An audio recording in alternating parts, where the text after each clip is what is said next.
Para po sa lahat naman nandito ay tayo po ay mag-prepare na. Sa mga nasa labas. Excuse me. Okay. So para sa mga nasa labas ay pasok na po tayo as we start this morning service, no?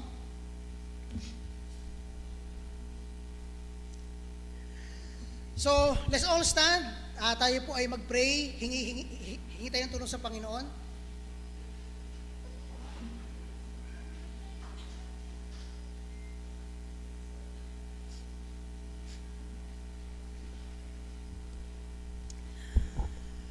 Let's go to the Lord in prayer. Lord, nagpapasalamat po kami sa umagang ito sa binigay niyo pong pagkakataon sa amin para po kami ay sama-sama muli sa pagpupuri. Thank you, Panginoon. At we pray and ask na kayo, Lord, na mag-guide, mag-lead sa aming pong service at maging po itong nakasentro sa inyo at kayo po ang maging perspective at focus ng aming pong mga pag-uusapan. Wala pong ibang maging sentro ng usapan ko, di kayo lamang. We pray and ask, Panginoon, na i-bless niyo po lahat ng tatay sa pulpito ito.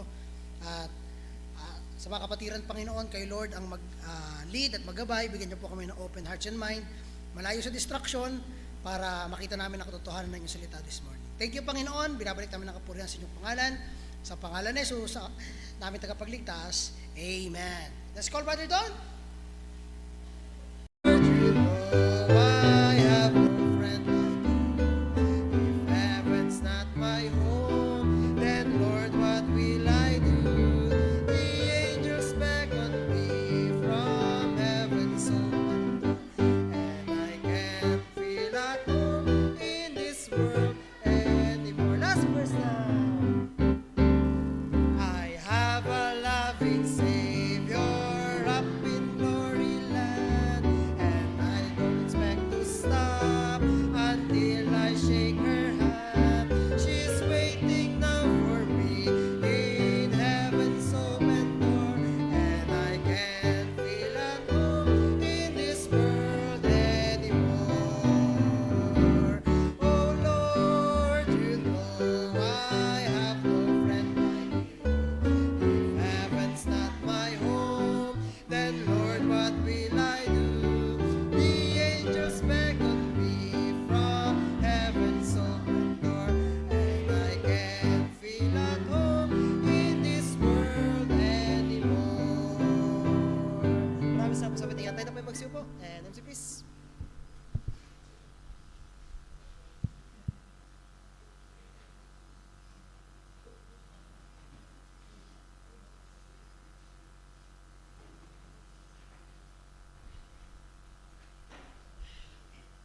Okay, thank you very much. At this morning, just a few announcement bago po tayo magpatuloy. Mamaya ay, by the way, meron po tayong dito, mga prayer request form dyan sa mga bagong print. Pwede po kayo dyan kumuha dyan sa ating na kinukuhanan dyan ng mga pamphlets and tracts, no? Meron dyan prayer request form. Kung meron kayong gustong ipapanalangin, pwede nyo itong isulat at ibigay nyo po doon sa ating kapatid na naka-color blue dyan sa likuran. Ayan, kay Sister Ederlina. Okay? May mga prayer request form tayo dyan. Secondly, ay isama natin sa prayer, by the way. Yung mamaya pong hapon tayo ay na ramay doon po sa kapatid na Mean at sa kanyang family dahil last viewing mamaya, no? Yung choir, by the way, mamaya kayo expected kayo mamaya ang choir, no? At tayo ay bibigay doon ng kahit na konting service. And let's pray na ang gospel ay maibahagi sa kanila ng malinaw. And next po, of course, paalala natin, by the way, lagi tayo magdala ng mga mask dahil meron pa ring danger ng ash, no? Kaya always have your mask with you. And then next po, Ang ating anniversary ay sa last Sunday ng April. And that will be our 49th anniversary. Meron po tayo diyang color team, no? Ito po kung kaya nyong makasabay sa ating color team, much better. Pero kung hindi naman, okay lang rin. No? Ang ating kulay ay copper and cedar. Okay, so yun po ang ating kulay this coming anniversary for our 49. Okay? And also, one more thing sa ating mga announcement ay doon po sa atin pong meron po tayong gospel clinic coming Sunday sa mga mananampalataya na gustong ma-review at mapag-usapan ulit ang tungkol sa gospel, ano ang gospel, para saan ang gospel, kailan at saan gagawin ang gospel. Sama po kayo by next Sunday, meron tayo starting Sunday afternoon. Okay? At yung lahat ng mga gustong matutong mag-share ng gospel, maging confident sa pag-share ng gospel, ay sama po kayo doon. Bibigyan tayo ng mga tips, and especially hindi naman sa pananakot, pero meron tayong practical na gospel sharing. Okay? So, it is very important na kaya natin madala sa conversation, malid sa conversation ang pag-share ng gospel. Okay? So, moving forward, this morning, meron po tayong isang visitor. At siya po ay taga-Tinago, Camalagalbay. Please correct me if I'm wrong. Gian Murada. Diyan po ba? Ayan. The people of God say, Amen. Welcome, Gian, welcome. Okay, so thank you very much. Pwede ka na makupo. Thank you. Okay, so welcome, Gian. At meron pa bang ibang visitor or mga second timer? Welcome po kayo ulit sa ating pagsamba ngayong umaga. At sa ating po papatuloy, tayo po ay makakarinig ng isang special number. Pag-aawit nila sa Panginoon ngayong umaga. Tawagin ko po, I think duet ito, no? At tawagin natin sila. Okay? Let's call the special number this morning.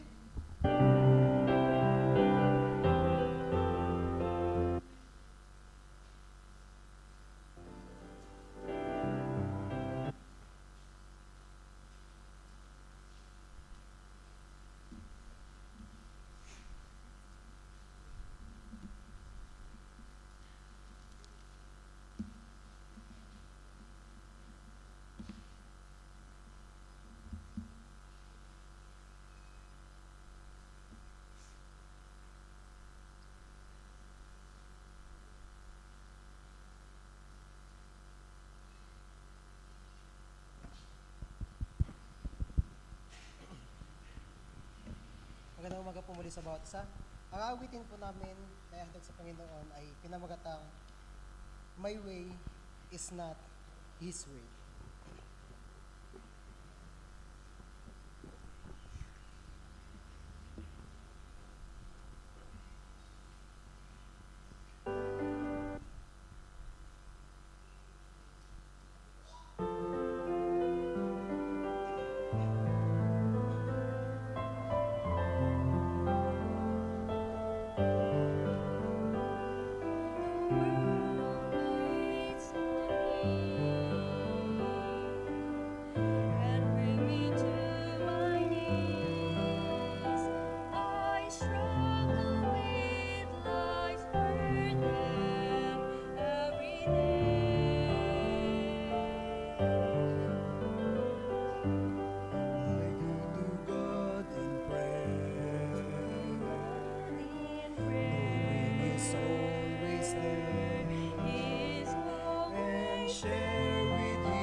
Amen. Are you blessed? Amen. Napakatotoo ng awiting ito, no? Ah, we tend to say na when we pray, God must answer. But the problem is, when we pray, God will answer, but not the answer that you want. Minsan, hindi yun yung pinagpipray mo. Pero yun ang sagot ng Panginoon doon. Amen po ba? And that's the truth. That's why, ang prayer natin, Lord, your will be done. Lord, ang inyong will ang mangyari sa bagay na to. This morning, tatawagin ko po ang choir for our render this morning. Isa ito sa mga paboritong awitin ng mga Kristiyano at ng mga Baptist. Ang title nito, this is a song by Stanfield titled I Know Who Holds Tomorrow. Isa ito sa mga classic favorites natin. Pero napakaganda ng ibig sabihin ng awiting ito. And gusto ko po sa inyong mga upuan, kahit hindi na kayo tumayo, may babasahin ako na verses sa inyo. And if you can follow with me, open your Bibles now, get your Bibles. Magbabasa tayo on Matthew chapter 6 from verse 25 to 34. At ipapalabas dyan ng ating audiotech ang versikulo sa English at Tagalog. Babasahin ko po siya sa Tagalog. At please, kung maaari, wala mo ng distraction, sundan nyo itong verses, napakahalaga ng verse nito. Matthew chapter 6, verse 25 to 34. Are you there? Say amen. Amen. Verse 25, babasahin ko po. Follow me with your eyes. Kaya nga, sinasabi ko sa inyo, huwag kayong mabalisa sa inyong buhay kung ano ang inyong kakainin o kung ano ang inyong iinumin. Kahit sa inyong katawan.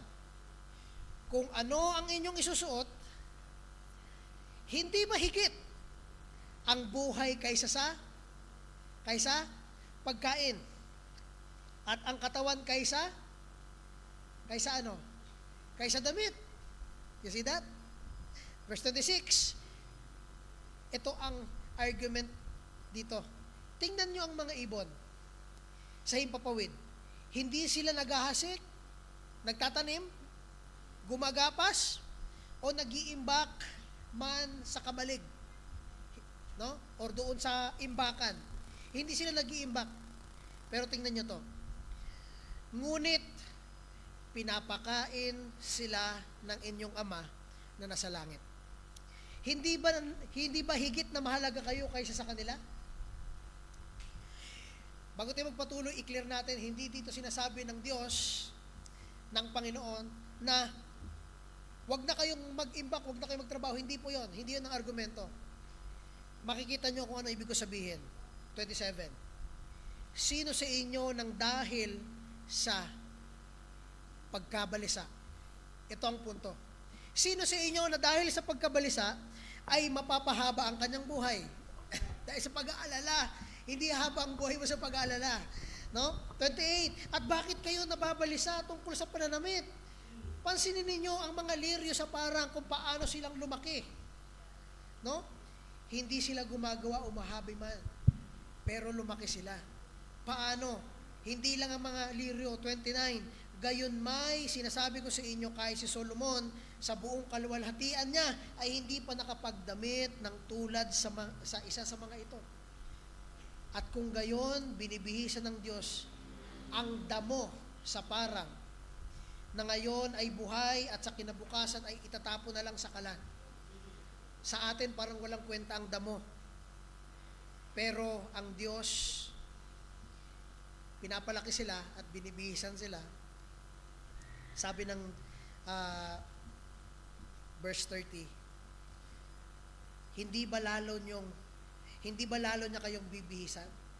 O kayong maliliit ang pananampalataya? Kaya sa verse 31 sabi niya, kaya huwag tayong mababalisa. Huwag tayong mabalisa na magsasabing ano ang aming kakainin. o ano ang aming iinumin o ano ang aming susuot. Wag tayo mag-aalala nun na magkakaroon tayo ng stress o anxiety. Dahil nandiyan ang provision ng Diyos. Nandiyan ang Diyos para tulungan tayo, verse 32, sapagkat ito ang hinahanap ng mga hintel, ng mga bagay na ito, at batid ng inyong Ama sa langit, batid ng inyong Ama sa langit, na kailangan ninyo ang lahat ng mga bagay na ito. Bago pa tayo manalangin, alam na ng Diyos ang kailangan natin. No? Verse 33. Ito ang sabi niya sa atin. Usually, ginagamit to ng mga tao para pang-encourage. Hanapin mo muna ang Diyos at ibibigay sa iyo lahat. Pero ang dahilan pala kung bakit sinabi ang verse 33 ay para sabihin sa atin, hanapin niyo muna ang Diyos. Hanapin niyo ang Diyos, unahin niyo siya. Huwag kayong mag-alala dahil ito ang pangako niya sa mga sumusunod sa Kanya. Pag kayo ay sumusunod sa Diyos, hindi niya kayo papabayaan. No? Nakita natin yon. Ngunit hanapin muna ninyo ang Kanyang kaharian at ang Kanyang katuwiran, at ang lahat ng mga bagay na ito ay pawang idaragdag sa inyo. Hindi niyan ibig sabihin na mag-church ka, gawin mo to, lumapit ka sa Diyos, ay ikaw ay mabibless ng maraming bagay. Hindi po. Ang sabi diyan, huwag kang mabalisa. Huwag kang mag-alala. Huwag kang ma-stress. Sabi sa verse 34, kaya huwag niyong alalahanin ng bukas, sapagkat ang bukas ang mag-aalala sa kanyang sarili. Sapat na. Sapat na para ngayon ang kabalisaan sa araw na ito. No? So mga kapatid, kung nandito kayo sa bagay na ito at nandun kayo sa lugar at panahon ngayon na naiisip nyo ang hirap ng buhay, natataasan yung presyo ng gasolina, pagkain. Mga kapatid, magtiwala lang tayo sa Diyos. Unahin natin siya. Andiyan ang Panginoon para tumulong sa atin. Huwag tayong mag-aalanlangan na lumapit sa Panginoon. Bago pa tayo humingi, alam niya na ang kailangan natin. No? Kaya, pakinggan natin ang awiting ito. Sana mabless kayo. Titled, I Know Who Holds Tomorrow. Pakinggan po natin.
Okay, good morning po sa bawat isa.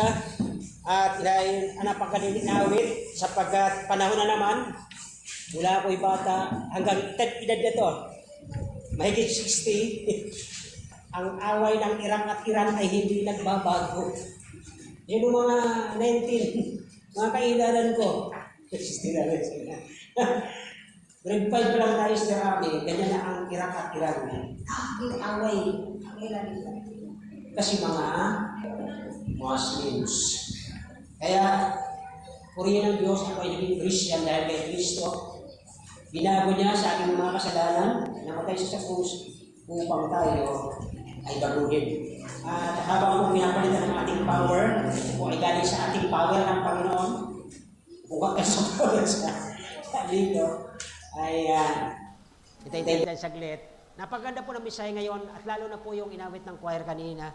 Kaya lumuluha. Tiri-eyed na naman ang inyong lingkod habang naririnig ko ang inaawit nila. Oo nga naman, tingnan nyo mga damo sa parang, mga ibon. Hindi sila nagtatrabaho. Hindi sila 6 to 6 or 12 to 12. Kaya sa tunay na tao o sa totoong mananampalataya kung hindi niloob at sa plano ng Diyos. Basahin po natin, tayo magsitayong lahat. Pangalawang Tesalonica, Kapitulo 3. Ang talata ay 1 hanggang 5. Okay, Spanish pala yan, hindi Tagalog. Talata na 1 at hanggang 5. Ayan po ang Tagalog. Okay? Nandiyan na po ba kayo? Say amen. 2 Thessalonians chapter 3, 1 to 5. At alam ko, may lesson tayo matutunan ngayong umaga sa oras na ito. Because we know who holds our life in our hands. Amen? Ay, salamat sa mga nakaintindi ng mensahe ng awitin. Basahin po natin, 5 lang po ito at napaka-yaman po nito kung ating talagang aaralin at mamaya pag-uwi ninyo, reviewin ninyo.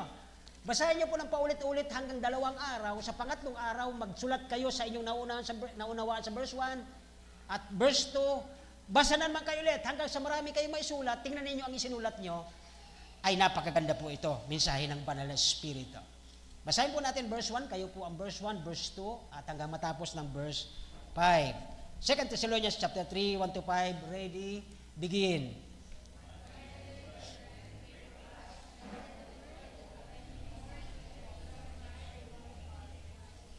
The idea is, sa verse 1 is prayer, tama? Yung po ang ipinagagawa ni Apostol Pablo sa mga mananampalataya noon at ngayon, ipanalangin. Marami pong ministeryo doon sa sumunod sa prayer. Okay, verse 2. Dito po kayo.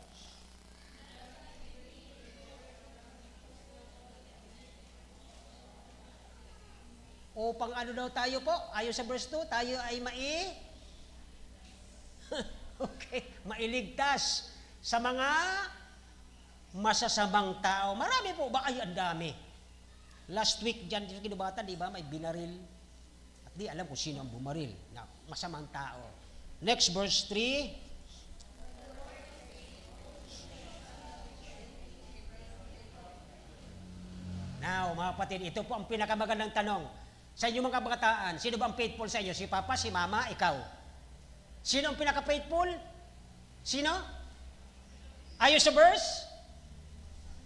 God is faithful kaysa sa tao. Ang Diyos naglalang sa tao, pero mas tapat pa rin ang Diyos sa kanyang mga pangako. Tama po ba? Nanghawak po ba kayo sa pangako ng Diyos? Pinaniniwalaan niyo po ba? Man, ang ibang tumatawa, ang iba hindi. Na hindi na maintindihan, ano ba yung pangako ni Kristo? Baka ngayong umaga sa kanyo lang maunawaan. Next verse po, verse 4.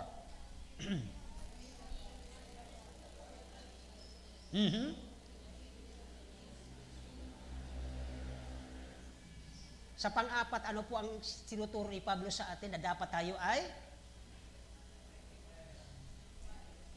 Amen! Lahat ba kayo may pananampalataya? Pag sinabi may pananampalataya, may tiwala ka sa mga bagay na hindi mo pa nakikita, pero pinaniniwalaan mo. Yun po ang tiwala o pananampalataya. Amen po ba? Amen. Glory to God. Last, sabay-sabay. Verse 5.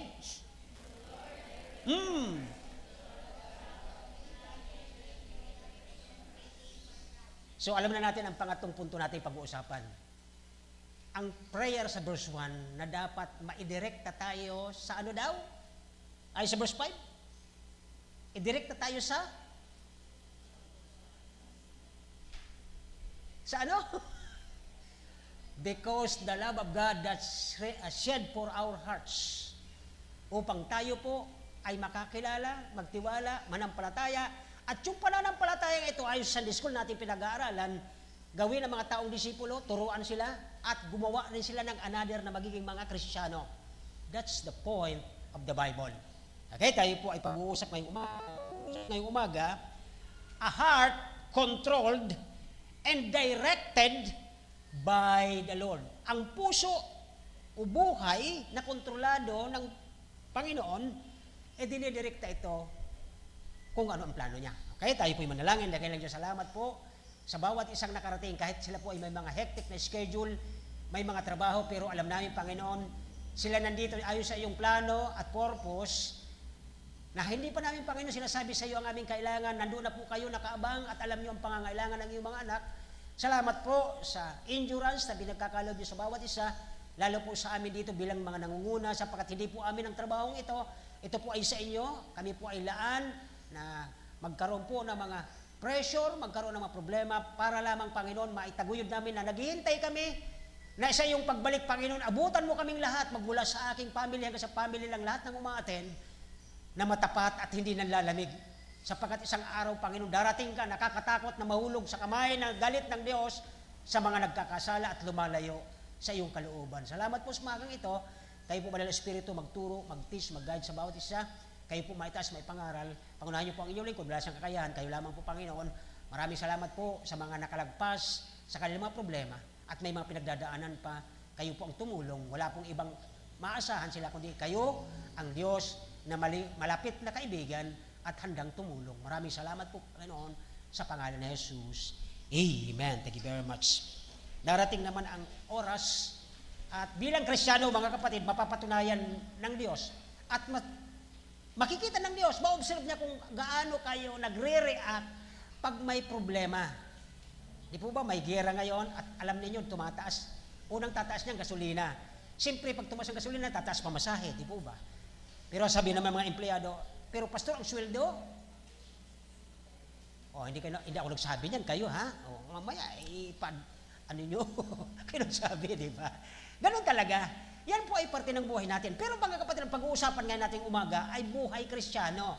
Ang buhay mo ba, ang puso mo ba, ay kontrolado at dinidirekta ito ng Panginoon sa kanyang sarili. Bakit po? May mga tao, may mga Kristiyano na kahit linggo, mas sinusunod ang gusto niya. Tama? Mayroong ganyang tao. Pero salamat sa Diyos, hindi kayo yon. Amen po ba? Bakit ko muna sabi, nandito kayo eh. Kasi kung ang gusto niyo, ang sinusunod niyo, wala kayo ngayong umaga. Tama po ba? So, dito po ay, tingnan natin isa-isa. Mayroon po ako ditong babasahin mga quotes o parang mga punchline para maunawaan natin ang ating pag-uusapan ngayong umaga. Kwento sana ang gagawin ko, kaya lang, hindi sa atin imported, baka di natin din maunawaan. So, ang sabi ng isang quote, a man, o isang tao who walks with God, always knows in what direction he is going. Ang isang tao daw na lumalakad sa Diyos, with God, lagi niyang alam kung saan siya dadalhin ng Panginoon. I know who holds my hands. Ang ganda ng inawit nila, kaya mga kapatid, kahit mga sabihin ng mga tao na nanonood sa atin, kukunti ang choir natin, hindi po ang problema yung konti o nakikita natin ang glory of God na kanilang in-express habang sila'y umaawit. Amen po ba? Kaya tayo nagiging teary-eyed, naluluha tayo, Lord, napakabuti niyo pala. Okay? Pangalawa pong dito, punchline na gusto ko sa inyong maiparinig. Okay? The ambition go every believer should be to seek, di ba? Ang bawat ambisyon ng isang mananampalataya ay hanapin, okay, with every fiber of his being to be like the Lord. Nagagawa ba natin yon? Lagi ba natin iniisip, sana maging akong katulad ni Kristo, to be like Christ? Ang problema, pag tayo mainitin ng ulo, di po ba? Pag nasa bahay na tayo, nag-aalburuto kaagad tayo, sabi nung nanonood sa atin, yan ba yung mga Kristiyano? Amen. Huwag kayong, para bang tingin. Nagbabasa lang po ako, bago tayo magbalangkas ng ating pag-aaralan, 5 verses, napakayaman ito sa buhay ng isang Kristiyano. Kontrolado ba ang puso natin, ang buhay natin, ang Panginoon? Okay, pangatlo, okay? Samuel ito, siguro kay Samuel, di ba? Delayed obedience is, ano daw? Disobedience. Kapag ka, inutusan ka, halimbawa, kayong mga dalaga natin, ako, ipagpipray ko itong mga ito eh. At alam ko po mga kapatid, na kapag ka ang mga anak natin dito ay pinag-pray ng bawat isa, pag sila nagtapos, may honor ang Diyos. Amen ba? At nakikita ko, mayroon ako nakita mga nagpipicture sila. Now, halimbawa, inutusan sila. Okay? Tapos, mamaya na po. Tapos yung inuutos pala, haluin yung kanyang niluluto. Ay sabi nung dalaga, mamaya na po, ma, may ginagawa pa, saglit lang. Pagdating niya doon, nangangamoy. Bakit? Delay obedience is, ano daw? Delay obedience is disobedience yun. Kaya pag may inutos sa mga magulang, mga kabataan, sundin nyo kaagad. Sapagkat ang Diyos ay natutuwa. Ang sabi ng Ephesians, ano yun? Children, wala yung in the Lord. In the Lord. Habang tayo nagsusunod sa mga magulang, sa Diyos yun eh. Kasi kung hindi mo nga sinusunod magulang mo, ang Diyos pa kaya? Tama? Tama ba? Okay, so amen. Thank you very much. May isa pa po. Okay. Bakit ang Dead Sea tinawag na patay na dagat? Sino nakakalam nito? Why the Dead Sea called dead? Bakit po? Sinong ano na sa science? Wala pa itong ano sa ano? Ang Dead Sea po ay mababang lugar parang planggana. Para itong aming vehicle river basin doon mula dito sa Albay papunta ng Naga hanggang Kamsur yan sa Sipukot. Ang river na yan, yan po ay basin. Yan po ay parang planggana na mababa na puro lang ang planggana, puro lang tanggap. Ayaw niyang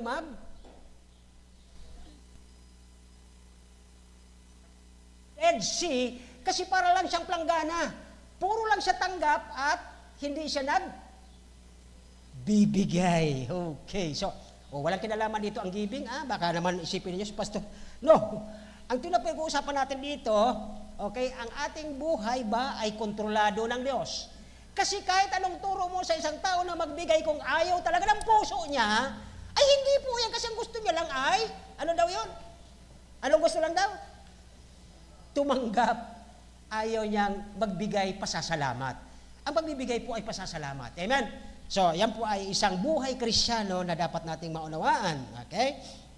Kaya po itong Dead Sea ay puro lang siya tanggap ng tubig pero ayaw niyang ilabas kasi po mababang lugar siya. Kapag ka ang buhay Kristiyano ay mababa o low, ang tawag doon ay disobedient Christian. Okay? At kung bakit daw ang mga Kristiyano ay malamig, okay, ang gusto pala ng Kristiyano ito kung bakit siya nalalamig lang, gusto lang patanggap, ayaw niyang magbigay pasasalamat sa Diyos. So yun po ang ating mga makita dito sa ating tema. Balikan na po natin ang ating text. At dito, kung ating titingnan, ay sabi ng verse 1, okay, finally, pag sinabi mo finally, para itong conclusion, di ba?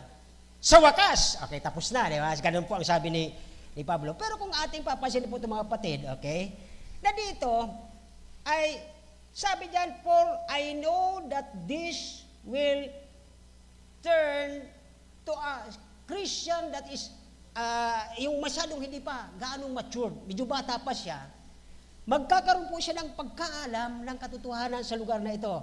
Unang-una, sabi kasi dito ng si Paul dito ay patuloy o constant siya na naghihingi ng panalangin. Tingnan niyo po ang verse 1 kung ating titingnan. Okay, pakilabas po ang verse 1. Sabi doon, sabi ni Paul, finally brethren, ano daw? Patuloy niya po itong hiningi. Bakit po? Pag-usapan natin po ang prayer. Sino ba sa buhay na ito, sa bawat Kristiyano, ang mayroong, sabihin natin, ilang porsyento sa buhay mo ang prayer sa bawat isang Kristiyano dapat? Dapat mga ilang porsyento? O, tag-isa tayong sagot dito at dito. Unahin natin dito. Sa palagay nyo, mga ilang porsyento dapat ang prayer life ng isang Kristiyano? Dito po sa inyo. Sa palagay nyo, mga ilang porsyento? 50, 60, 70, 80. O hanggang 80 lang tayo kasi wala namang makaka-perfect. Sa palagay nyo, mga ilang porsyento dapat ang prayer ng isang tao o Kristiyano? Okay, na habang nag-iisip sila dito po, mayroon pa ba na isumagot? Sa palagay nyo, mga ilang porsyento ng prayer time sa buhay ng Kristiyano? Hula lang. Statistics. Wala talaga. Well, pag-aralan nyo po ang buhay ni Christ. Chapter 17 ng John, ay prayer po yun doon sa mga disciple, sa mga susunod disciple at hanggang sa atin. Isang pagkakataon nung siya po ay nagpakain ng 5,000 at tatawid sila sa kabilang ibayo, speaks of our life here on the land of the dead, patungo sa land of the living, ipinag-pray niya ang mga disciple. And then, habang pinag-pray niya, kamaya-maya, wala pang alas 12 ng impunto ng gabi, nagkaroon ng problema ang mga disciples. Kaya siya lumakad, di ba? Sinundan niya ito, at ang sabi ng mga ito ay multo. Ano papansin ninyo? Sa tuwina, sa bawat gagawin ng Panginoon at sa pinakahuli, sa buhay ni Christ. Kaya kung lalagyan ko po ng percentage ang buhay ni Christ sa kanyang prayer life, sa tingin ko, 90% lahat. Nung siya po ay kukulong, okay, di ba? Nandoon siya sa Garden of Gethsemane. Kaya alam ni Judas kung nasaan siya dapat puntahan sa oras na yon. Alam ni Judas, every time ng oras na ganito, nandoon ang Panginoon sa lugar na yon para manalangin. Ang tanong, kung you are like Christ, ilang porsyento ng prayer time mo ang makakahawig kay Kristo? Amen? So, kayo po nakakaalam niyan. Kung talagang hanggang doon lang ang prayer time mo, wala tayong magagawa kasi hindi mo pa naunawaan ang lalim ng kanyang panalangin. Ano po? Nung si Kristo po ay naglalakad at nakasunod si Peter, sabi ni Panginoon, I have prayed for you. Tama? Di ba? Aralin niyo po lahat ng Matthew, Mark, Luke, John. Bawat oras, mayroon si Christ na sinasabi, pinagpipray ko kayo. Yung nakakatulog sila, di ba kayo sa akin ng 30 minutes? Di ba? Kasi inilayo niya nga yung iba, nandito pares na tulog. So therefore, mga kapatid, kung ako po ang mag-rate ng prayer time ni Christ, sa palagay ko 90% ng kanyang buhay. Dapat dito mga kapatid, ang dami. Nung siya pinagpakain ng 5,000, nag-pray pa rin siya doon eh. At mayroon pang sobra. So dito ay, tinutukoy dito, pray for us. Bakit po? Sabi ng verse 1, ay dito natin uumpisahan sa 3 bagay. Number 1, okay, pakilabas na doon kung na-type na dyan yung aking binigay. Number 1, ay mapapansin natin doon ang word na pray for us. Ang ating next na titingnan from verse 2 and 3, okay, and 4 siguro, from verse 3, kadalasan, sabi ng verse 3, basa natin, but the Lord is faithful. Sa second nating titingnan sa School of Thoughts ng text na ito, okay, from verse 3 hanggang verse 4, prolonged trust. Pahabain natin, magpatuloy tayo ng ating pagtitiwala sa pinangako ni Kristo. Alam niyo mga kapatid, ang dami na ngayong panahong ito, ang dami na natin mga kapatid na kung minsan titingnan mo, lilingunin mo. May mga matatagal na rito nakikipaglaban pa rin sa pananampalataya, pero minsan pag nilingon niya ang kanyang likod, yung kanyang maipinaglalaban ng mga Kristyano, tumba na lahat. Ipag-pray natin sila na magpatuloy sila kahit anong pinagdadaanan ng kanilang buhay. Patuloy po silang manampalataya sapagkat ang pananampalataya ang magbibigay sa atin ng lakas para makapagtapos sapagkat ang sabi po ng verse 3, kung ating titingnan, but God Himself is faithful. Okay, from verse 2, 3, 4. Ang pangatlong titingnan natin ngayong oras na ito mga kapatid ay ang verse 5. Sabi doon, okay, sa wikang Tagalog, patnubayan nawa kayo ng Panginoon. Okay? Kung baga titingnan natin, evaluate natin. Matagal-tagal na rin ako rito, 1 buwan na ako rito umaatin. Evaluate mo, ano na bang natutunan ko, Panginoon, sa aking buhay as Kristyano? Ako po ba ay mayroon ng panalangin sa verse 1? Ako po ba ay nagpapatuloy kahit mayroon akong pinagdadaanan, problema, walang pera? Kanina sa Sunday School, kung kayo nakikinig, ang ganda ng lesson, sabi, hindi yung may pera ka, kaya ka nagpapatuloy bilang Kristyano. Ano yung pagkasabit mo kanina? Hindi basihan, okay? Hindi basihan yung kaya Kristiyano ka dahil may pera ka, di ba? Sabi ni Satanas nung araw, nung kinakausap niya ang Panginoon sa harapan, sabi ng Panginoon, saan ka galing, Satanas? Sa 4 na sulok po ng lupa, east, south, west, and yung 4 na sulok. Tapos sabi niya, Okay, tingnan mo tong aking anak na si Job. Walang magiging katulad siya sa lupa kung gaano siya katapat. Sabi, alam niyo kung sabi ni Satanas, kaya niya Panginoon nasasabi niyo matapat yan. Kasi mapayaman yan eh. Sabi ni Satanas sa Panginoon. O ano Panginoon? Kung gusto niyo pong aralin ito, basahin niyo pa ulit-ulit, siguro mga 20 times. Sa chapter 1 and chapter 2 ng book of, nasaan book ba si Job? Sa book of Job. Okay, kala ko di alam. Now, sabi ni Satanas, sige. Payagan mo ako, sabi niya, Panginoon. Kaya kanina, ang ganda ng discussion sa school eh. Sabi ni Satanas, nagpapaalam siya. Bago kayo niya pakialaman, are you listening? Bago niya kayo matintaran o nagpapaalam yan sa Diyos. Kaya kung ikaw mismo, sabi mo na ng palataya ka, pero wala kang pakialam sa prayer time mo, paano ka babantayan ng Panginoon? Alam ng Diyos ang mangyayari sa iyo. Kaya lang inilalayo ng Diyos ang kanyang mukha sa mga taong gumagawa ng karumal-dumal sa kanyang harapan. Tama po ba? Kaya kung tulang Krisyano ka talaga at ipakita mo sa ating mga anak at sa ating magiging apo, kasi tuturuan ka ng anak mo pagdating ng panahon. Si Papa puro simba, pero pagdating niya sa bahay, ganun din naman ginagawa niya katulad ng kapitbahay namin. Di mo ba? Kaya doon po nung nagpaalam si Satanas na papakialaman niya daw siya, sabi niya, hindi dapat pag inalis ng Panginoon ang kanyang pera. Ang ginawa ni Satanas, unang pinatay ang kanyang 7 anak na nag-birthday every week. Sa sobrang yaman nila, sa sobrang dami ng taon, sa sobrang dami ng hayupan, ng cattle and lahat ng kayamanan, sinunog yon, namatay lahat. Humahangos yung katawan niya, sabi niya, boss, namatay mga anak mo. At maya-maya, di pa nga nakakababa yung humahangos nag-report. Ito na naman yung doon sa mga hayupan niya, sa kanyang mga cattle. Boss, yung ano mo, kinain ng ipo-ipo at namatay lahat. At ito, alam niyo ang kwento, di ba? Hanggang sa dumating ang punto, namatay lahat yon. Pero alam niyo ba, nang napansin ng kanilang tatay na ang kanyang mga anak ay mayayaman, kaya mga kapatid, maging lesson nating mga tatay at nanay. Kapag ang anak natin matatalino, magagaling, at tapos ito ay nagagamit ng mga organization para ma-explain o kaya ipakita na magaling ang kanilang mga taong ito, ipag-pray na natin sila. Habang nagbi-birthday sila, nagkakasayahan, sabi ni Job, Panginoon, baka nakapagsasalita ng sobrang labis ang aking mga anak, baka sa sobrang yaman nila at sobrang lasing nila sa kanilang position, sa kanilang talino, nagsalita sila ng masama laban sa iyo.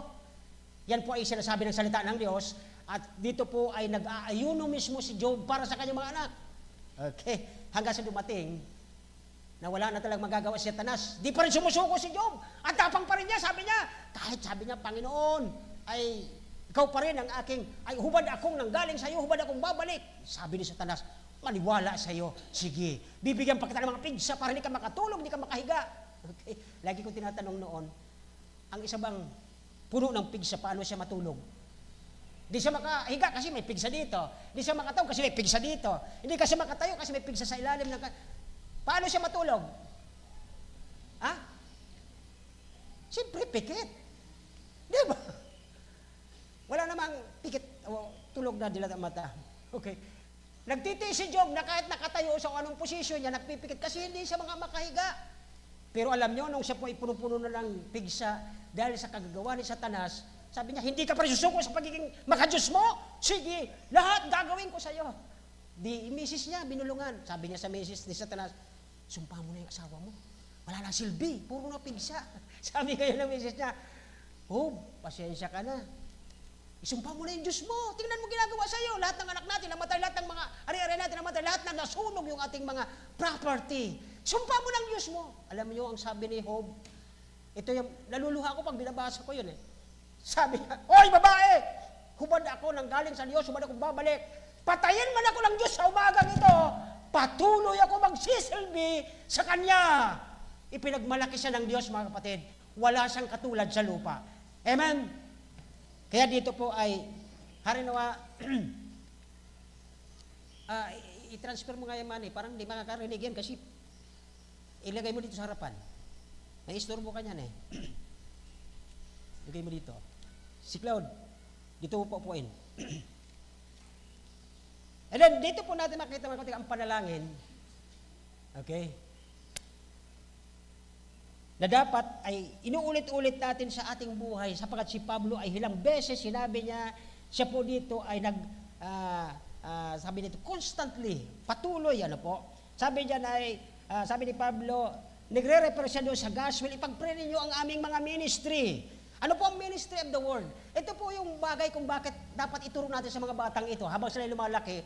Darating ang panahon, mga kapatid, kasi ngayon pa nga lang, pinapakita na ng mundo eh. Ang labanan ngayon sa gira ay hindi na po sa tao. Sa dami ng pera na gagastusin mo.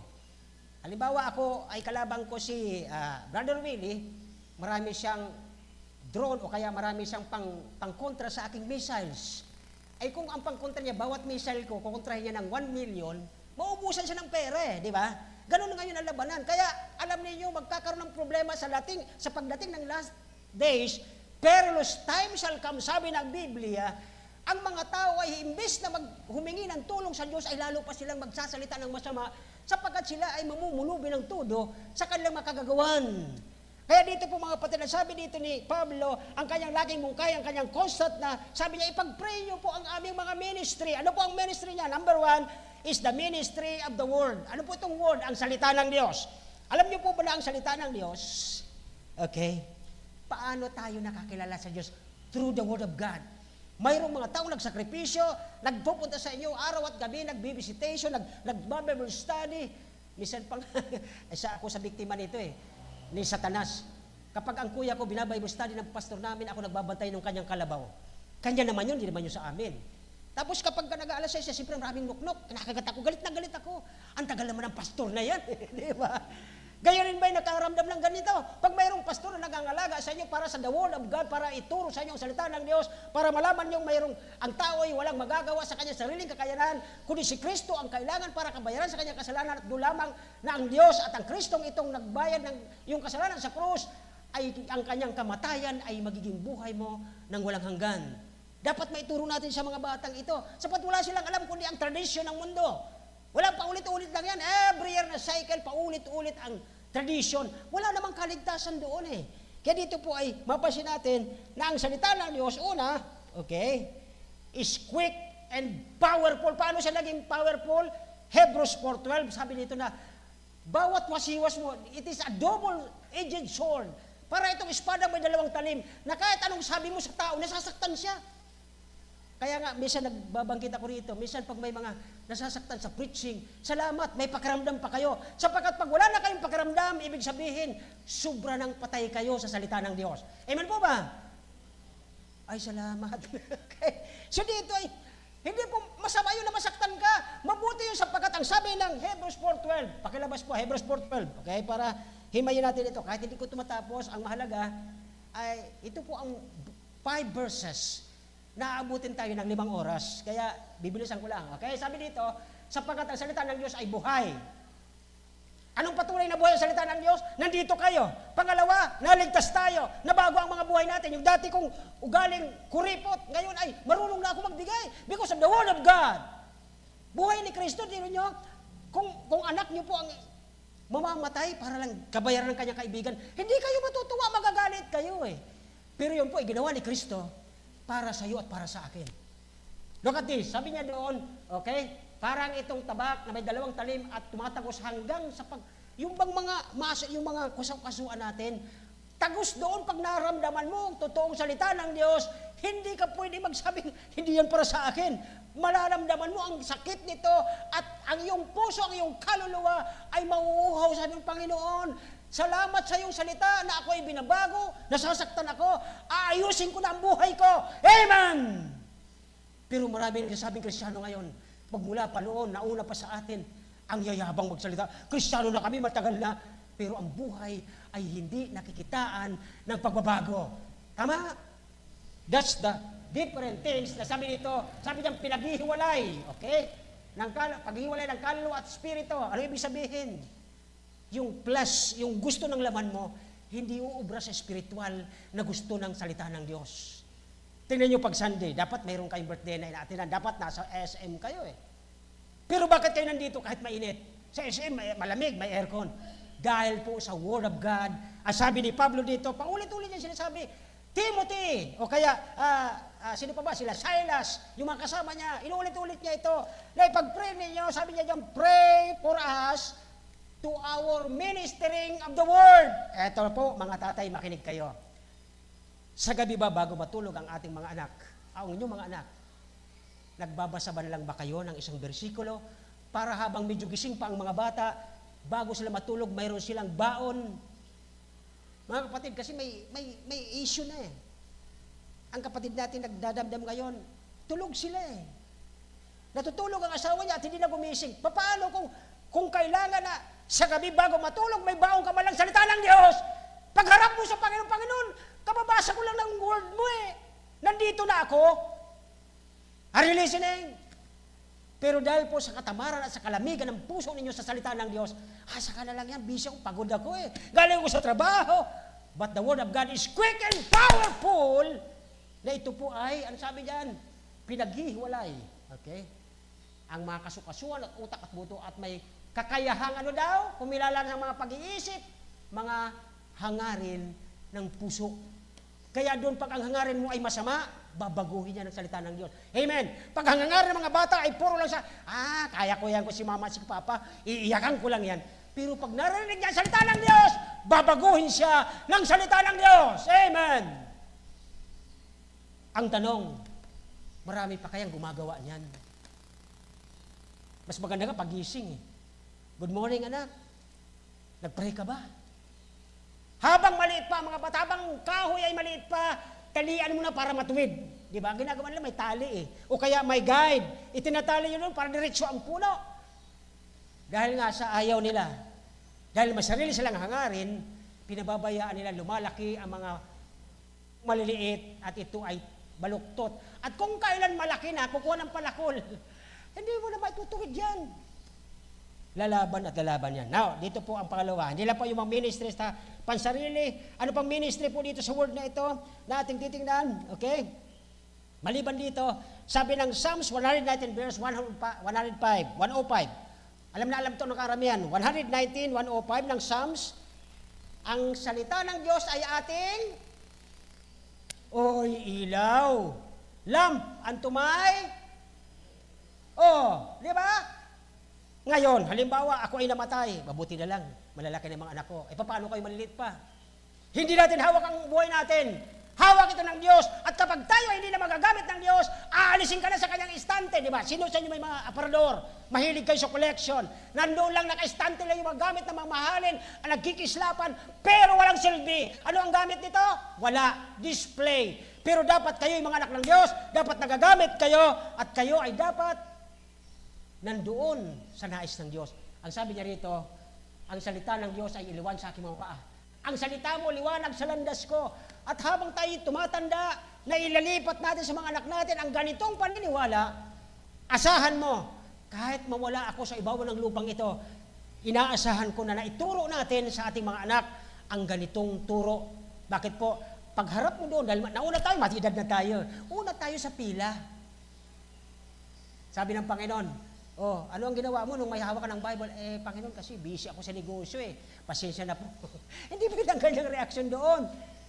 Sabi ng 2 Corinthians, di ba, 5:10, you shall appear before the judgment seat of Christ, and you will receive what you have done, whether it be good or whether it be bad. Isa sa bad attitude ng mga tatay at nanay ng mga bago. Sila lang ang nagkakaintindihan, yung mga anak nila, pinapabayaan sa yaya.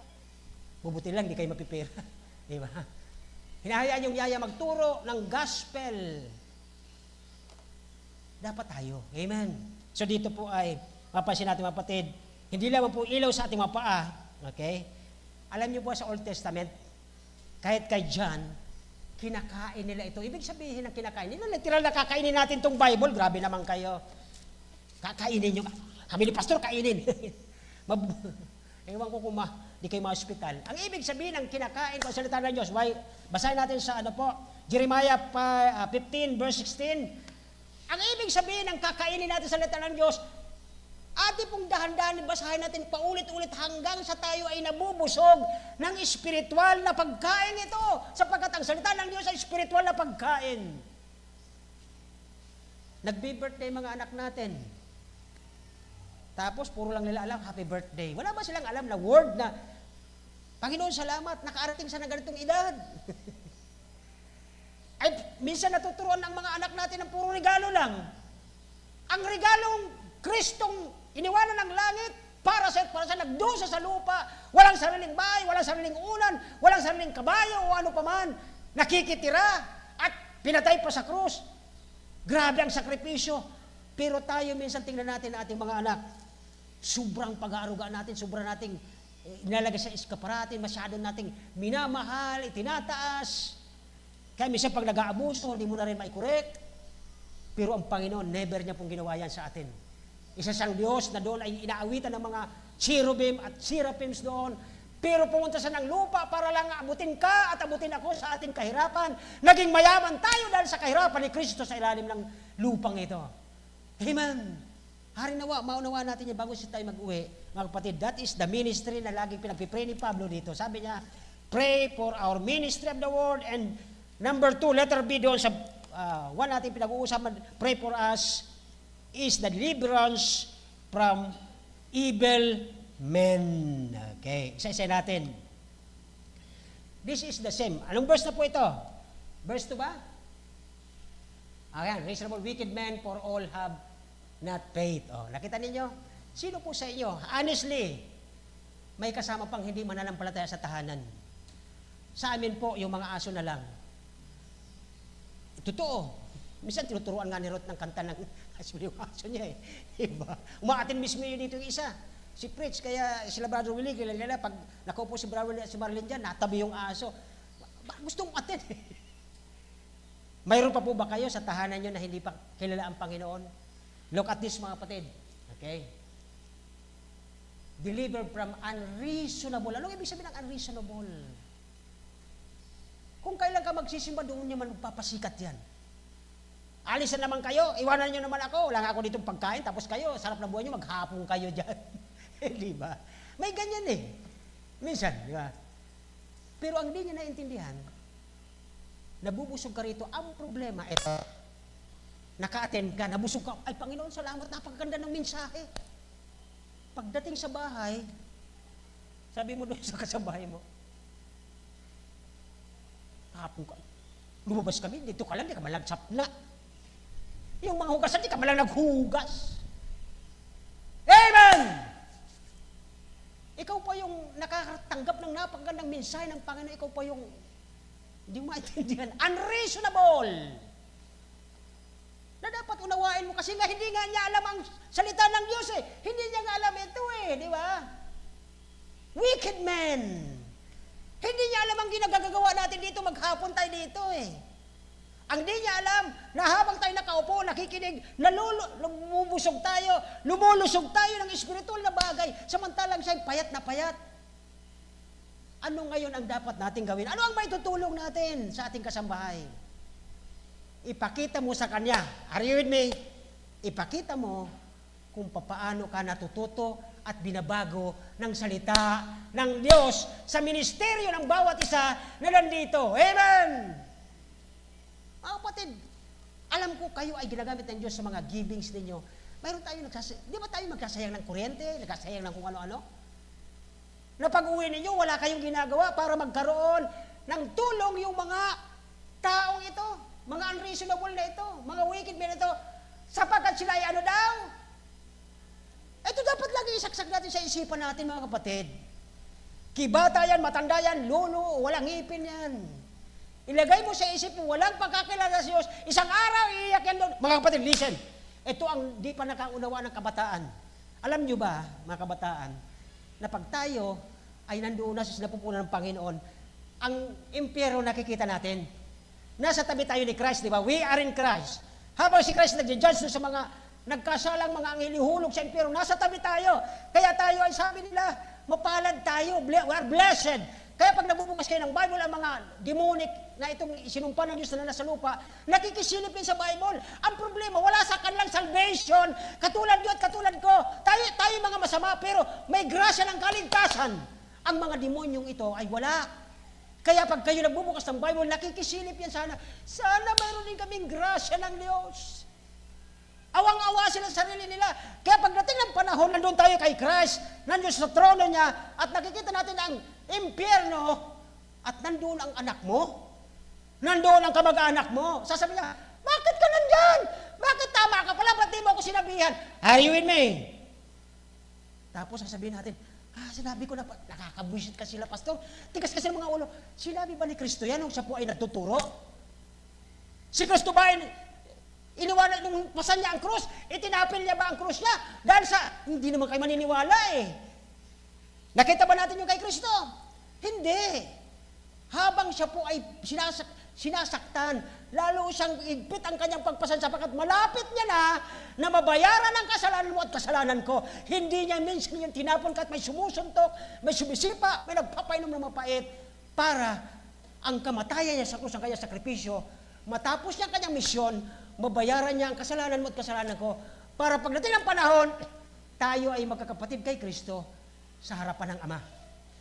Amen po ba? Binabasa niyo po ba ang Bible ninyo? Basahin niyo po doon sa 4 Gospels.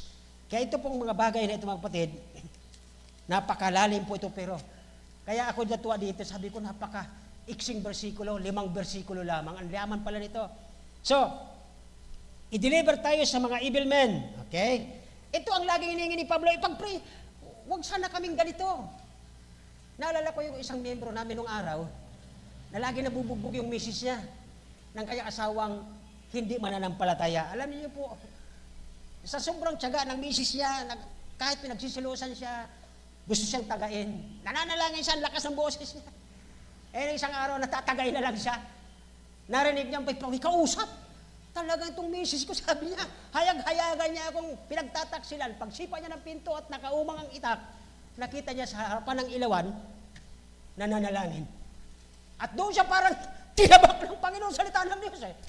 Sapagkat ang pinagpipray niya, kaya minsan sana, Panginoon, maunawa na aking asawang unreasonable. Kung sino ka sa buhay ko, bakit niya ako pinagsisilosan? Alam niyo kung patapos na maligtas ang taong yon, matagal, hindi po madali, matagal. Nagagalit yun pagka hindi kami nagbibisit. Hindi ko makalimutan yun eh. Kung sino yung mga pag nabibisit, nagalit yun eh. Oy, doon kayo sa ibang bahay. Huwag dito. Tagain ko kayo. Ganon siya eh. Pero nung niligtas ng Diyos, siya yung nagagalit pag walang kumikilos simbahan. Ang Diyos ay napakarunong. Amen? Gumagamit siya ng mga tao. Kaya dito po, number 2, sabi ko sa inyo, nasa verse 3 pa lang tayo. Maubusan ako ng oras. Verse 2, number 2. Okay? Dapat magpatuloy tayo, prolonged trust. Continue trusting the Lord. Okay? So dito po ay, kanina, prayer for the safety ng trabaho nila Pablo, nila Silas, nila Timothy, yun ang mga laging inulit-ulit ni Pablo, sapagkat nagbabayan-bayan sila eh. Marami doon sila, Jambres at saka sino ba yung isa, na ibilibinta ang mga Kristyano nung panahon na yun para patayin, pero mabuti ang banal na Espiritu, iniiwas sila doon. Sila Jambres yun, mga kaaway ng salita ng Diyos. At saka, ang prayer for protection from evil men. Lagi po bagang nakukulong si Pablo. At ito pong mga prison epistle ni Pablo, ginawa niya po ito sa loob ng kulungan. Kaya ang prayer ni Pablo, mga kapatid, salamat, ang grasya ng Diyos sa panahon ito, wala na pong nakukulong. Kaya lang, ang problema, yung ating pagkakalimot. Napapabayaan natin ang ating pamilya, ang ating mismong pananampalataya. Nangihina tayo, nakikita ng mga anak natin na nangihina ka. Nalulupay-pay din sila eh. Kaya tayo mga leader, wag tayong magpapakita ng kahinaan. Sabi dito ni Pablo, prayer for the safety and patuloy na pagtitiwala sa Diyos at yung protection from evil men. Dito na po tayo sa verse 3. Ngunit, ito po maganda sa Tagalog. But the Lord is what? Faithful. Mabuti na lang matapat ang Diyos. Na kahit tayo ay parang mga prodigals.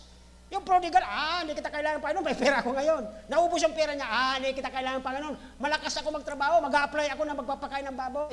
At nung wala na yung pagkain ng mga baboy, nakikikain siya sa baboy. Sabi, Panginoon, kaya lang habang po siya ay nagiginaw, nagugutom, alam niyo naluha siya eh. Sabi niya, sa bahay ng aking ama, sa bahay ng aking tatay, ang mga katulong doon may tsinelas, may damit.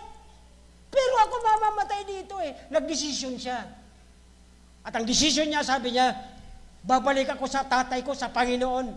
Hindi na bilang anak, kundi bilang alipin. Tatanggapin ko, alam niyo mga kapatid, malayo pa siya eh. Pagkakita ng tatay niya, matagal na talaga naghihintay ang tatay niya na bumalik eh.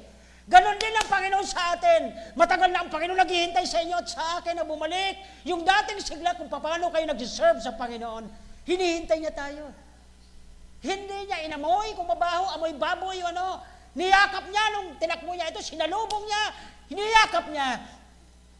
At pagkatapos, sabi sa mga tao niya, kumuha ng pinakamatabang baka, magpiging, magkaroon kasayahan. Dahil ang aking nawawalang anak, ang aking prodigal, ang aking tumalikod na anak sa katotohanan, bumalik na. Binigyan siya ng una ng authority. Signet, sign that you are the property of God. Everlasting po ang pag-ibig ng Diyos. Sing-sing yun, walang putol yun. At yung robe, yung ating provision. Alam nyo, yung kapatid niya, oo nga, nandun daw naman siya. Yun daw trabaho ng kapatid niya, siya gumawa, nagreklamo pa. Huwag nating iisipin ng ganon. Oo nga, nandito ka. Sabi mo, sila nga, pastor, nagliwaliw. Ako nandito lang, ginagawa ko lahat. Yung trabaho nila, ako na gumagawa. Huwag kayong ganon. Huwag kayong prodigal brother. Amen. Mahilig kayong magpula ng backslider, pero kayo mismo, sabi nung kuya, ako ni pusa, hindi ako kinatay ni tatay. Tapos itong prodigal na ito, itong pasaway na ito, nag-glass tayo ng pera namin, pinaghandaan. Hindi ganun po ang pag-ibig ng Diyos. Patas ang Diyos. Amen?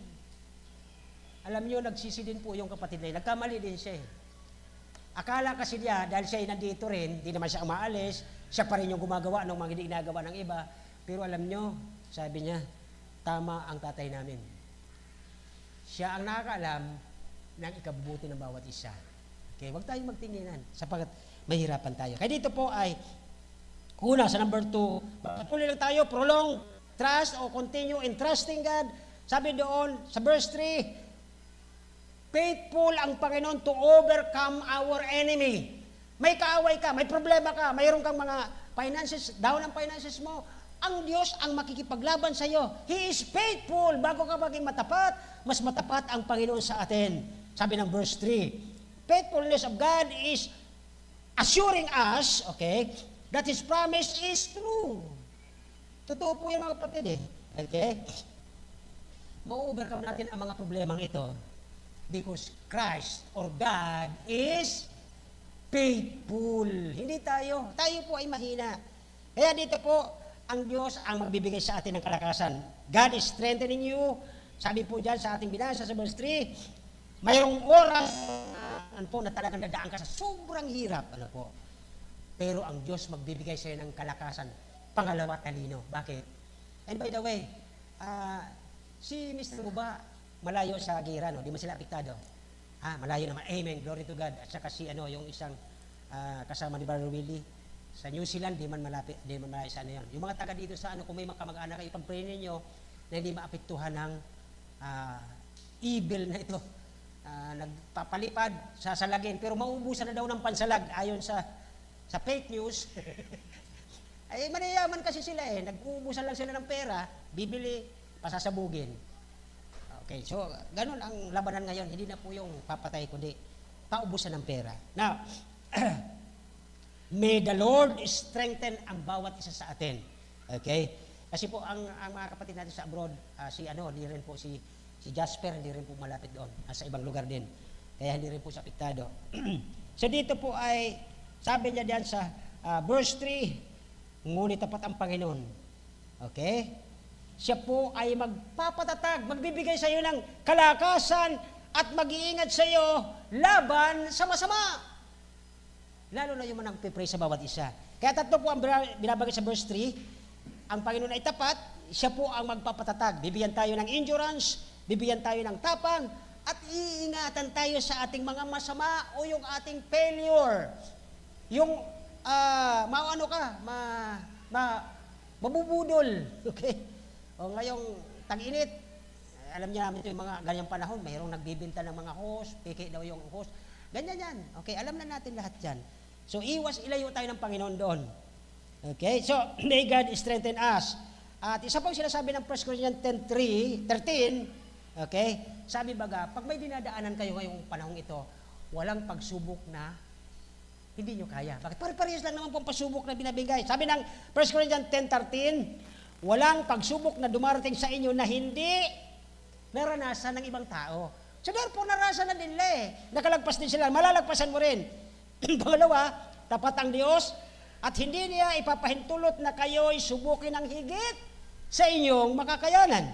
Sa halip, pagdating ng pagsubok, bibigyan niya kayo ng lakas upang, makayanan ito at upang malagpasan ito. Ang Diyos pa rin because He is faithful. May God protect you. Ang magpo-protect sa atin ng Panginoon. Kaya dito po, ang pagiging faithful ng Diyos ang magsusustain. Ang mag-iingat sa atin bilang tayo po'y sumusunod sa Kanya. Sabi ng isang, naalala ko yung lolo ko minsan, sabi niya sa amin, puro kayo simba. May pagkain ba kayo? Ay, ang Panginoon po magpo-provide niyan Alam niyo po yung lolo ko na yon. Dahil noon uso yung chick publication ng malalaking comics, binigay ko yung Alberto. Sabi niya, meron ka pa ba nito? Maganda, pahingi pa. Mga kapatid, hindi po dahilan na yung sasabihan ka, titigilan mo, hindi Magpatuloy ka lang because God is faithful, bibigyan kayo ng endurance, sustenance doon sa iyong pag-obey. Since na time na last, okay? Verse 5 na tayo. Ano po yung una? Pray for us, our ministries, ang ministry ng mga tatay dito, ang ministry ng mga nanay dito, ang ministry ng mga kabataan dito, pag-pray natin madalas, para gawin natin ang ating prayer life ay halos at least kahit 80%. Pag-pray nyo lagi. Number 2, magpatuloy tayo, continue or prolong trust sa Panginoon. Last, okay, performing the Lord. Ano po? The Lord's command. Okay? Ang ibig sabihin natin ay sundin natin. Okay? Pag sinabing perform, follow natin ang kanyang paglilid sa atin. Verse 5, patnubayan nawa kayo. Di ba? Yung patnubay. Let us perform what the Lord is leading us upang lalo kayong maunawaan ang pag-ibig ng Diyos at ang katatagang magmumula kay Kristo. Yung kanyang tibay, yung kanyang endurance. Proverbs 27:23, ang sabi dito, yung alagaan natin yung ating mga subordinates. Kung isa kang pastor, alagaan mo yung mga sheep. Okay? Sa mga tatay, alagaan mo yung mga anak at mga nanay. Yan po ang isasabi ng Proverbs 27:23. Okay? Ang ibig sabihin, follow kung ano ang tama. Sabi po dito ng verse 5, patnubayan nawa kayo ng Panginoon upang lalo kayong maunawaan. Okay? Una, sabi doon, direkta tayo ng Diyos sa kanyang pag-ibig. Ito na po ang maganda. Okay, naalala niyo po yung kinanta ng choir? The love of God is greater far. Pakilabas mo nga yung ano na yon, yung verse 1 ng The love of God. Okay? Pakilabas daw sa ating mga operator. Tingnan natin ito. Ang ganda nito Bago po tayo mag-close, at dito na lang po siguro, dalawa na lang. Okay? Dapat idirekta tayo sa pag-ibig ng Diyos. Ano po ang pag-ibig ng Diyos? Okay? The love of God is than tongue or pen can ever tell. It goes beyond the highest and reaches to the lowest hell. Ano yung chorus niya? Diba? Tingnan natin chorus. Okay. O love of God, how rich and pure, how measureless, walang sukat, walang pinipili ang pag-ibig ng Diyos. Okay? Makasalanan ka, sobrang makasalanan, and strong, and it shall forever endure. Yan na po yung word na endure. Doon ko po yung kinuha. Nandun naman po talaga sa verse. Verse 5. That saint and angel song. Okay. Second verse. Tingnan natin. Ang ganda nito, kaya kung kapag tayo po ba mayroong pinapasalamatan ng Diyos, inaawit ko ito At saka yung dakilang katapatan. Okay. O love of God. Second stanza. Ayan. When years of time shall pass away, the earthly thrones and kingdoms fall. O, tayo tatanda, di ba? When men who will refuse to pray, ayan na, on rocks and hills and mountains call. Okay, next. Meron po ba? 3. God's love so sure shall still endure, all measureless and strong, redeeming grace to Adam's race, the saint and angels song. Mga kapatid, ang pag-ibig ng Diyos, walang sukat ito. Napakalawak, napakalalim ng kanya pag-ibig. Walang anumang magpaghihiwalay ng pag-ibig ng Diyos.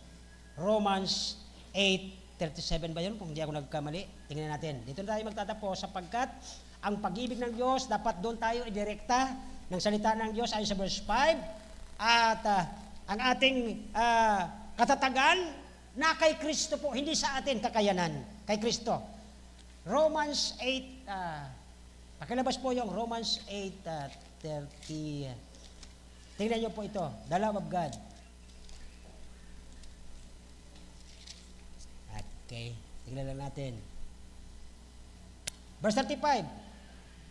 Verse 35, 8:35, 37. Okay. Ngunit lahat mga bagay na ito, higit pa ang mga nagtatagumpay sa pamagitan niya sa atin ay umiibig. 38. Sino ang mapaghiwalay sa atin sa pag-ibig ni Kristo? Look at this. Iyon ang ituro natin sa ating mga kasambahay na wala pang pananampalataya. Ang pag-ibig ng Diyos, nagsakripisyo na matay sa doon para tayo lamang mabuhay. Dinurog sa doon para tayo maginhawa habang tayo nangangaral ang salita ng Diyos. Lahat ginawa niya dahil ang kanyang pag-ibig sa iyo at sa akin ay walang hangganan. Sino mapuiwalay kay Kristo? Sa harapan ba? O ang kahati-hatian? Ang pag-uusig? Ang tagutom? Ang kahubaran? O walang damit? O panganib? O ang tabak? 36. Gaya ng sulat, dahil sa iyo kami pinatay ng buong araw, kami ay tinuring ng mga tupa sa katayan. Mga kapatid, ang mga ito, nagpapakita, sabi ng verse 1 to 5, pray for one another. Ministry natin sa ating mga mahal sa buhay, mga wala pa, kapitbahay natin, ministry natin. Pray for the ministry, pray for the word of God na laging nabubuksan pag umaga pa, bago kayo pumasok, mga estudyante. From elementary to high school, to college. Bakit ko po nasasabi? Ako ang tagasaing sa amin, alas 4. Bago ako magsalang ng kanin, nagbabasa ng Bible. Kaya ko, kaya nyo rin eh. Tama? Because that is the word of God. And then, dito po ay ang pagpapatuloy sa ating pananampalataya, kalakasan galing sa Diyos at ating sundan, i-perform natin ang kanyang lead sa kanya. Ayon sa verse 5, patnubayan nawa kayo ng Panginoon upang lalo ninyong maunawaan ang pag-ibig. Yun po yung pag-ibig ng Diyos, sundan natin. Kapag sinusundan mo ang pag-ibig ng Diyos, maraming kaluluwa, mababago ang buhay, makakarating sa totoong pananampalataya. Tayo po'y magsitayong lahat at hari nawa, mayroon po kayo akong lesson sa oras na ito. I-share natin ang salita ng Diyos, ang kanyang pag-ibig, at higit sa lahat, ang kanyang patnubay. Tingnan Diyos, salamat po sa umagang ito. Salamat po sa iyong biyaya at habag. Salamat sa bawat isang narito. Salamat po sa mga naiwan sa tahanan na mayroon pong immediate na ginagawa. Alam niyo po ang kanilang mga buhay. Pagpalain niyo rin po sila, katulad ng pagpapala namin. Habang po tayo nakayuko, nakapikit, ngayong oras na ito, masabi mo pa, Lord, dadagdagan ko na po ang oras ng aking panalangin sa iyo upang ang aming ministeryo sa iyong salita, ang aming ministeryo sa bawat kapatid, magampanan ko. Lord, sana po patuloy ko pong mapagtagumpayan ang mga pagnagdadaanan at nawa, ang iyong salita ang magabay sa akin. Susundin ko at patuloy kong gagawin ang iyong utos. Nagalan Diyos, salamat po Panginoon sa umagang ito sa iyong salita na naihayag. Ikaw po magkilos sa puso ng bawat isa. Ikaw po magbigay ng kalakasan sa bawat isa sa amin. Maraming salamat po Panginoon. Iyaya sa iyong pagturo. Wala kami kakayanan, ikaw lamang Panginoon. Kung meron man po Panginoon sa gitna namin na sa iyo, hari nawa, i-convict niyo po ang kanilang mga puso. Bago ka bumalik, dahil nakita namin, andyan na naman po ang pagsabog ng mga bulkan, ang pag-era, at kung ano-ano pang mga senyales, alam namin malapit ka nang bumalik. Lord, wag niyo po kaming abutan sa kalamigan, kundi abutan niyo kami sa kainitan ng pananampalataya. Ginagawa ang lahat ng inutos sa amin, ang iyong salita, ang aming ministeryo, ang aming gawain, gitsalat, gawin namin ang iyong pong mga nais sa bawat isa sa amin. Maraming salamat po sa mga ito sa pangalan ni Jesus, in Jesus' name. Amen. David?